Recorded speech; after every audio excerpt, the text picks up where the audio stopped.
Salut à tous, on se retrouve pour une vidéo spécialement consacrée au Barça et à ce qui se passe actuellement, parce que comme vous le savez, sportivement, c'est pas le top, mais on a quand même quelques bonnes nouvelles, donc on va y revenir, et on va parler un petit peu de positif, tout simplement. Alors on va commencer par le cas d'Antoine Griezmann, qui fait parler quand même depuis longtemps, moi j'en parle plus depuis un petit temps, parce que honnêtement ça m'a saoulé, très clairement ça tournait beaucoup trop en rond, et puis à partir du moment où il n'est plus un joueur du Barça, c'est plus forcément intéressant d'en parler, surtout par rapport aux finances du club, mais voilà.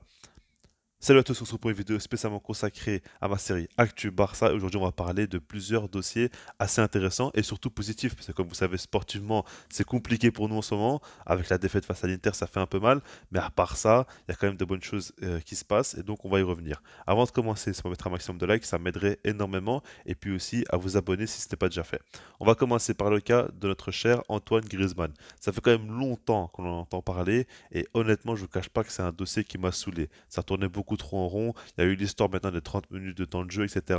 Enfin, c'est pas normal simplement que ça tourne autant en rond, mais ça prouve surtout aussi que la Liga travaille mal. Et pour moi, en fait, on pourrait même prendre le cas de l'Atlético Madrid comme, on va dire, vitrine de la Liga, comment le championnat est géré économiquement. Et en fait, tous les clubs qui ont signé le deal CVC, bah, finalement, économiquement, ils sont très mal. Et Atlético Madrid ne peut pas se permettre de signer Antoine Griezmann pour 40 millions d'euros. Donc, du coup, ils sont obligés d'essayer de trouver des manœuvres, ou en tout cas de négocier avec le Barça, ce qui est quand même assez dingue. Et du coup, là, on parle du fait est qu'il va être vendu pour 20 millions d'euros, plus bonus, on parle de 2 millions d'euros de bonus. C'est confirmé par Fabrizio Romano. Mais c'est vrai que c'est assez bizarre. Alors là, je me demande, le Barça, s'ils font ça, c'est dans quel but? Parce que eux, bah, du coup, ils perdent de l'argent. Alors, c'est soit ils se disent qu'ils vont profiter de la règle des 30 minutes de temps de jeu pour pas payer du tout Antoine Griezmann, ou bien ils se disent tout simplement qu'en faisant ça, l'Atlético Madrid sera donc redevable au FC Barcelone, et du coup, ils vont pas l'oublier. Je ne sais pas. En tout cas, c'est vrai que là, pour l'instant, le Barça perd 20 millions d'euros sur ce dossier-là. C'est quand même beaucoup d'argent. Et on se disait de base que c'est une grosse vente pour un joueur qui n'a plus du tout son meilleur niveau. Mais voilà, en tout cas, ce qui est sûr, c'est qu'on s'approche d'un dénouement final et on devrait être clairement tranquille à ce niveau-là. Maintenant, on va passer au cas de Lionel Messi. Et là, c'est autre chose. Parce que comme je vous le dis à chaque fois, ça me surprend le fait est que le Barça en parle autant publiquement. Et puis surtout, on voit clairement qu'ils prennent position assez tôt. Et là, encore une fois, on a le vice-président, mais cette fois-ci, donc, qui parle de Léo Messi, Edouard Roméo. Et je ne sais pas trop comment on prononce, mais en tout cas, ce qu'il dit, c'est que le Barça est prêt à faire revenir Lionel Messi, et tout dépend simplement de lui. Est-ce qu'il veut revenir au club ou non? En tout cas, le Barça fera les efforts nécessaires pour le faire revenir.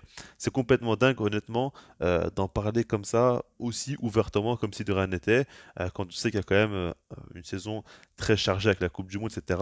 Il en parle déjà au mois d'octobre, c'est fou, mais là maintenant, ce que je me dis, c'est que clairement, en faisant ça, il met Lionel Messi dans une position assez compliquée. Parce que là, maintenant, les fans du Barça le savent, le Barça veut le faire revenir. Donc du coup, tout se joue sur Lionel Messi. Est-ce que lui, il veut revenir ou non? C'est ça qui est un peu compliqué, ils le mettent un petit peu dans une position délicate, mais mis à part ça, honnêtement, quand on regarde ses performances avec le PSG, on voit très clairement qu'il n'est pas encore fini et qu'il a encore de très très beaux restes. Et puis je pense clairement que le Messi, c'est quand même un dossier compliqué à prendre en compte parce que quand tu penses sportif, avec lui, tu te dis comment l'intégrer au collectif du Barça, tout simplement. Est-ce qu'il va jouer en tant qu'ailier? Ça paraît quand même très compliqué. Est-ce qu'il va jouer en faux neuf, mais du coup les 22 qui on en fait quoi? Est-ce qu'il va jouer en 10, mais dans quel système? Enfin, on se pose beaucoup de questions et on sait très bien que si Messi revient au Barça, il devrait y avoir beaucoup de changements par rapport à lui. Même s'il n'est pas forcément titulaire, si jamais il joue, il faut le mettre dans les bonnes conditions. Donc du coup, il faut essayer donc de voir comment on peut faire ça, mais ça va poser des problèmes à Xavi et ça risque vraiment de faire changer totalement le système de l'équipe. Donc ok, mais mis à part ça, on voit très bien qu'il est dans une bonne forme. Quand je regarde le PSG, quand même, je suis très surpris parce que je trouve qu'il a retrouvé vraiment une forme physique très intéressante. On voit qu'il arrive à faire des débordements, il arrive à beaucoup plus à éliminer les joueurs, à jouer dans les petits espaces, à combiner, sa finition est bien meilleure. Avec l'Argentine, il est top, mais avec le PSG aussi, il monte beaucoup en puissance, il marque de plus en plus de buts. Honnêtement, c'est un super Messi qu'on voit actuellement. Bien évidemment qu'il n'est pas de retour à son meilleur niveau, mais en tout cas, il prouve vraiment qu'il fait partie des meilleurs joueurs au monde, très clairement, quand il joue comme ça. Et c'est intéressant. Pour terminer, on va parler maintenant de Frenkie de Jong, qui est de retour. C'est une bonne nouvelle, donc je décide un petit peu d'en parler. Et j'ai une question par rapport à Frenkie de Jong. Est-ce que vous voulez le voir titulaire face à l'Inter Milan ou non? Pour moi, c'est une question qui se pose parce que déjà là, ce week-end, face à Celta Vigo, normalement, il ne serait pas prêt à jouer en tant que titulaire en tout cas. Mais pour l'Inter, il devrait être apte. Alors on verra s'il sera à 100% ou non. Mais si jamais il est à 100%, est-ce que vous voulez qu'il soit titulaire donc dans ce match très important face à l'Inter Milan? De mon côté, je suis quand même pour, parce que je trouve que le milieu de terrain du Barça n'est pas top en ce moment. Busquets n'est vraiment pas dans une grande forme. Et puis je pense que De Jong peut apporter beaucoup de par son profil. Déjà, quand tu vois que Pedri est un joueur qui, pour moi, en ce moment, oriente de plus en plus le jeu. J'ai l'impression limite qu'il prend le rôle de Busquets, alors pas en tant que 6, mais dans son impact dans le jeu, j'ai l'impression qu'il fait beaucoup de choses que Busquets fait. C'est assez étonnant, mais c'est ce qu'il fait actuellement. Donc si c'est pour jouer comme ça, autant mettre De Jong qui, lui, va plus apporter la présence de surface. Je ne dis pas à la place de Pedri, je pense plutôt à la place de Busquets, mais du coup, avec un milieu de terrain un peu retravaillé, revisité, je pense clairement qu'il peut faire de belles choses et du coup, je miserais personnellement sur lui. En tout cas, on va y revenir plus tard par rapport à ma compo, etc. Mais en tout cas, voilà. Dites-moi ce que vous en pensez dans les commentaires et puis sinon, moi, je vous dis peace.